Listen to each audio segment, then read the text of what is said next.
just maybe, NBA owners, investors, a lot of whom own WNBA franchises. The owner owns the Indiana Fever, okay? And that is running throughout the league. You know what's crazy? The WNBA is losing $40 million this year. That's right, $40 million. And this is happening while Caitlin Clark is breaking records left and right. How is that even possible? It's like having the hottest movie of the year, but the theater is going bankrupt. Well, even with the Caitlin Clark uptick in business, and it was significant, it did not matter. The WNBA is set to lose $40 million. Something doesn't add up here. The fans are packing the stands. Clark is lighting up the scoreboard, but the league is bleeding money. What's really going on behind the scenes? Remember when Caitlin Clark first stepped on the WNBA court? It was like someone dropped a basketball superstar from another planet. Everyone lost their minds. Fans were going crazy. Social media exploded, and suddenly the WNBA was the hottest ticket in town. Clark's rookie season was absolutely insane. She was breaking records left and right, making veteran players look like they were standing still. It's like she had cheat codes for basketball or something. She was draining threes from half court, dishing out assists like a magician, and putting up numbers that made statisticians double check their math. But here's the weird part. While Clark was killing it on the court, the WNBA was bleeding money. It's like having the world's best chef in your restaurant, but somehow you're still losing cash on every meal. How does that even happen? Let's break down some of Clark's craziest achievements. She set 62 new records in her first season. That's not a typo. 62 records. She was breaking records that had stood for decades, and then breaking her own records a week later. It was like watching a video game character with all the stats maxed out. But get this, even with all those records, the league couldn't turn a profit. Clark was packing arenas, selling out merch, and bringing in TV viewers like never before. You'd think all that excitement would translate into dollar signs, right?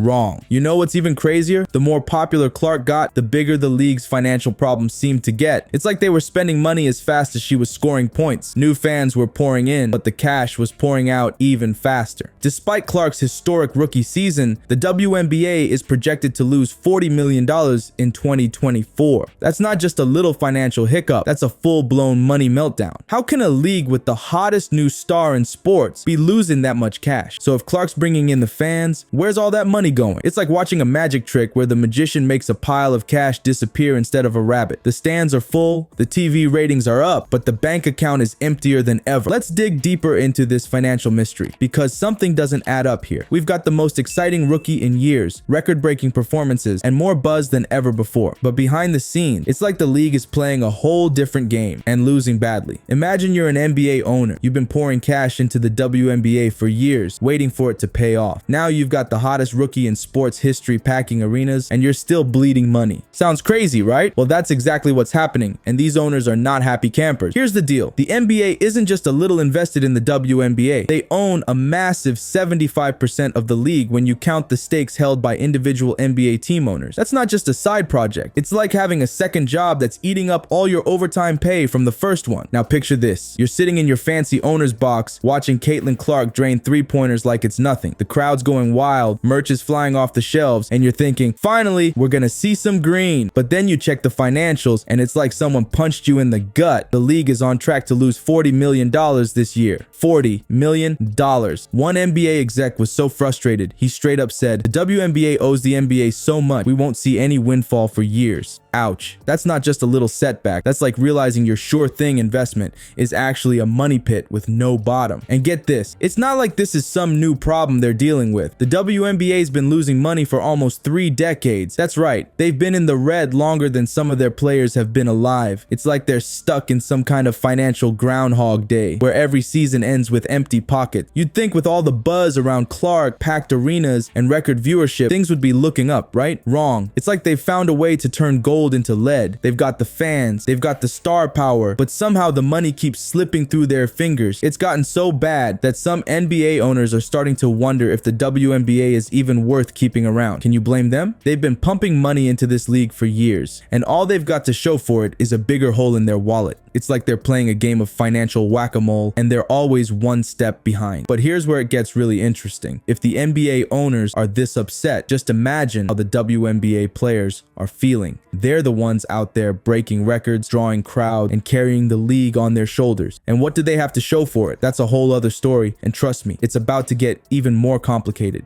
Just when you thought thought the WNBA drama couldn't get any crazier. The players decided to go nuclear. They're not just asking for change anymore. They're demanding it. And get this, if they don't get what they want, we might not even have a WNBA season in 2026. How did we get here and what happens next? You know how they say money talks? Well, the WNBA players are done whispering. They just dropped a bombshell that's shaking up the entire league. The Players Association opted out of their collective bargaining agreement. That's like walking away from the negotiating table and flipping it over on your way out. Here's the deal. If they can't hammer out a new agreement by the end of 2025, the 2026 season might not even happen. Can you imagine? No games, no Caitlin Clark breaking records, no nothing. It's like they're playing chicken with the future of the league. So why are the players willing to risk it all? Simple. They're sick and tired of seeing packed arenas and record-breaking TV ratings without seeing any of that cash in their bank account. It's like they're putting on the greatest show on earth, but they're still getting paid like it's an amateur hour at the local gym. And these women aren't just asking for a little bump in their paychecks. They're pushing for the whole package. Better salaries, improved working conditions, and a bigger slice of the revenue pie. They're looking at the NBA players living large and thinking, hey, where's our piece of that action?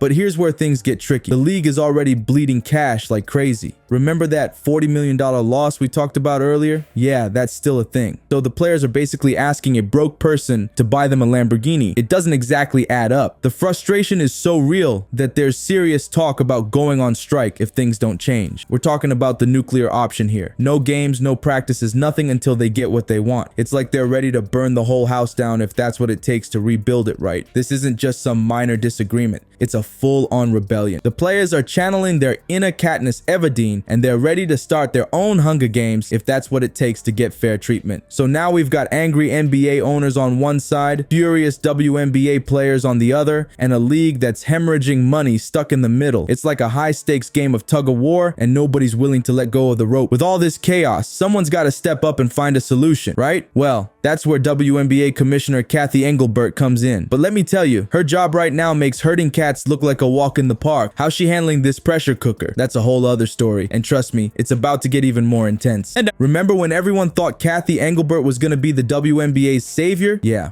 about that. The league's bleeding cash, players are furious, and NBA owners are seeing red. What went wrong? And is there any way Engelbert can turn this ship around? When Engelbert took over as WNBA commissioner in 2019, she looked like the league's golden ticket. This wasn't just some ex-player or sports exec. We're talking about a corporate powerhouse who used to run Deloitte, a $20 billion company. It was like the WNBA had just signed the LeBron James of the business world. At first, it seemed like Engelbert was making all the right moves. She landed this massive $2.2 billion media rights deal that had everyone thinking, finally, the WNBA is going to make it big. But here's the thing. Even with that huge cash injection coming, the league's still hemorrhaging money like there's no tomorrow. You'd think with all that business savvy, Engelbert would have this financial stuff figured out. But it's like she's trying to fill a leaky bucket. No matter how much money she brings in, it just keeps pouring out faster. And now the players are starting to wonder if she's more interested in flashy marketing than actually taking care of them. Get this, Brianna Stewart, one of the league's biggest stars, straight up called Engelbert out. She said, "We wish Cathy would have used her platform in a different way." Ouch. That's like your star player telling the coach they don't trust the game plan anymore. It's not just about the money either. Players are furious about safety issues on the court,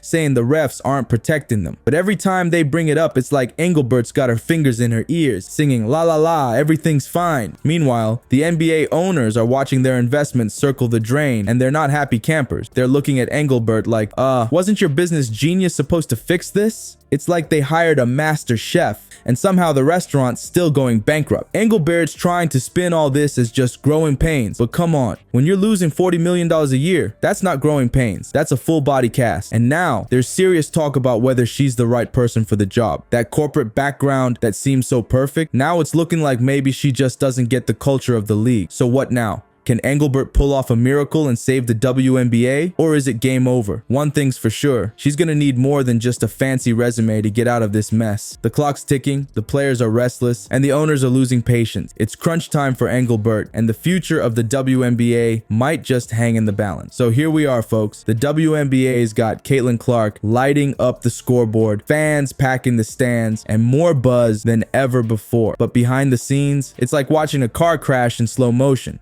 The The league's bleeding cash, the players are ready to walk, and the NBA owners are wondering if they should just cut their losses. It's crazy to think we might be watching the final chapters of a league that was supposed to change women's sports forever. But here's the million-dollar question. Can the WNBA pull off a miracle comeback, or is this game already over? What do you think? Is there still hope for women's pro basketball in America, or should we start writing the obituary? Drop your thoughts in the comments, because this story's far from over.